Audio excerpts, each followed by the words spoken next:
আসসালামু আলাইকুম এভরিওয়ান। আজকে আপনাদের মাঝে আবার একটা নতুন রেসিপি নিয়ে চলে আসছি। আজকে আমি তৈরি করে দেখাবো পালং শাক দিয়ে, আলু দিয়ে আর গুঁড়ো মাছ দিয়ে ঝোল। এই রেসিপিটা দেখতে যেমন সুন্দর, খেতেও অসাধারণ আর খুবই স্বাস্থ্যকর একটা রেসিপি। একদম সহজভাবে আজকে আপনাদের তৈরি করে দেখাবো। তো চলুন। তো এখানে আমি ১ আঁটি পালং শাক নিয়েছি। পালং শাকগুলো আমি কেটে তারপরে এগুলো বেছে ভালো করে ধুয়ে নিয়ে আসছি। আর কাটার পরে কোনোরকম ধুয়ে নিব না। তো আমি এভাবে ছুরির সাহায্যে একটু বড় বড় সাইজ করে কেটে নিব, কারণ এগুলো রান্না করলে যদি ছোট করে কাটা হয় তাহলে কিন্তু গলে যাবে, খেতে ভালো লাগবে না। আর যদি এরকম একটু আস্তে আস্তে থাকে তাহলে কিন্তু খেতে ভালো লাগে। তো আমার সবগুলো কাটা হয়ে গেছে, এখন আমি তুলে নিলাম। তো এখানে আমি একটা প্যানে এখন দিয়ে দিব আলু কুচি। তো আমি এখানে কিছু আলু কুচায় নিয়েছি, আলুগুলো ধুয়ে পরিষ্কার করে নিয়ে আসছি। এখন দিয়ে দিলাম এখানে হাফ টেবিল চামচ করে হলুদের গুঁড়া, মরিচের গুঁড়া, ধনিয়া গুঁড়া, তারপরে জিরা বাটা দিয়ে দিলাম 1 টেবিল চামচ, আদা রসুন পেস্ট দিয়ে দিলাম আমি এখানে 50 থেকে 60 ml রেগুলার রান্নার তেল দিয়ে দিলাম আমি ছোট মাছগুলা। এই মাছগুলো আমি কেটে ধুয়ে পরিষ্কার করে নিয়েছি, আপনাদেরকে দেখাইনি, আপনারা বুঝে নেবেন। আর এই মাছগুলোর বলে চাপিলা মাছ আমাদের বরিশালের ভাষায়। আর কিছু গুঁড়া মাছ যেমন মলা মাছের গুঁড়া আছে। তো এখানে দিয়ে দিলাম পেঁয়াজ, দিয়ে দিলাম আমি কাঁচামরিচ। তো পেঁয়াজের পরিমাণ একটু বেশি দিবেন, আমি আবার একটু পেঁয়াজ দিয়েছি। এখন আমি সমস্ত উপকরণ দিয়ে তারপরে ভালো করে একটু মেখে নিব। আর ভালো করে একটু মাখলে কিন্তু মাছের গায়ে সমস্ত উপকরণগুলো লাগবে আর দেখতেও ভালো লাগবে, খেতেও ভালো লাগবে। আপনারা চাইলে এই কাজটা কষিয়েও করতে পারেন, মাছগুলো কষাতে পারেন বা ভাজতে পারেন।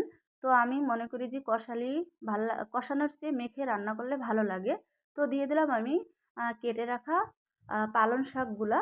এখন আমি পালং শাকগুলো একটু ভালো করে সবগুলোর সাথে মিক্স করে নিব। তো আমার সব মিক্স করা শেষ। এখন আমি এখানে ঝোলের জন্য প্রায় 1 কাপের মতো পানি দিয়ে দেবো, কারণ শাক থেকে কিন্তু পানি অনেকটা বের হবে, তখন মাছগুলো গলে যাবে। বেশি পানি বের হলে বেশি পানি দেওয়ার চেষ্টা করবেন না। তো এখন ঢাকনা দিয়ে আমি চুলাতে বসিয়ে দিলাম। তো এখন আমি ফিরে আসলাম 10 মিনিট পরে। আমি কিন্তু অফ ক্যামেরায় হালকা করে আমার মানে তরকারিটা অনেকবার একটু নেড়ে দিয়েছি। এখন আপনাদেরকেও দেখিয়ে দিচ্ছি। তো চেষ্টা করবেন হালকা করে নাড়া দেওয়ার, কারণ মাছগুলো কিন্তু ভেজে যাবে। আর তলানি থেকে লেগে যেন না যায়, এই দিকে একটু খেয়াল করবেন। তো আমার রেসিপিটা কিন্তু অলরেডি হয়ে গেছে। তো এখন আমি দিয়ে দেবো ধনিয়া পাতা কেটে রাখা। তো আপনার অপশনাল, ধনিয়া পাতা থাকলে দিবেন, না থাকলে কোনো দেওয়ার দরকার নেই। তো ধনিয়া পাতা দিয়েও কিন্তু আমি আহ, মাত্র 2-1 সেকেন্ড একটু জাল করে নিব। বেশি জাল করলে কিন্তু ধনিয়া পাতার ফ্লেভারটা নষ্ট হয়ে যায়। এখন আমি ধনিয়া পাতা দিয়েও একটু হালকা করে উপর থেকে নিচে একটু নাড়া দিয়ে নেব। খেয়াল করবেন মাছগুলো যেন একদম ভেঙে কাটা কাটা না হয়ে যায়। আর গুঁড়ো মাছে আর পালং শাকে কিন্তু অনেক ভিটামিন, আয়রন এগুলা থাকে। সবাই চেষ্টা করবেন এই সিজনে পালং শাকটা খাওয়ার জন্য, কারণ শরীরের জন্য খুবই ভালো। আর আপনারা পালং শাক যেকোনো মাছ দিয়েও রান্না করতে পারেন, তাও ভালো লাগে। তো আমার রেসিপিটা কিন্তু হয়ে গেছে। এখন আমি একটু 3 থেকে 4 মিনিট একটু জাল করে তারপর নামিয়ে দেব। তো আপনারাও বাসায় প্লিজ ট্রাই করবেন।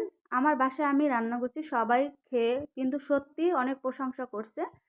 আর সবাই বলছে ভালোই লাগছে, সত্যি আমি বলছি। তো আপনারা এভাবে ট্রাই করবেন, নতুন ভাইয়ারা এবং প্রবাসী ভাইয়ারা, উম, আপুরা সবাই এভাবে রান্না করে খাবেন। তো আর দেখা হবে নতুন কোনো ভিডিও নিয়ে। কমেন্টে জানাবেন কোন রেসিপি চান। যদি ভালো লাগে অবশ্যই লাইক, শেয়ার, সাবস্ক্রাইব করে আমার চ্যানেলের পাশে থাকবেন। আর যারা এখনও চ্যানেলে সাবস্ক্রাইব করেন নাই, প্লিজ চ্যানেল সাবস্ক্রাইব করে বেল আইকন বাজিয়ে রাখবেন, তাহলে আমার ভিডিও আপনাদের কাছে চলে যাবেন আর সবার আগে। তো ভালো থাকবেন, সুস্থ থাকবেন, আল্লাহ হাফেজ।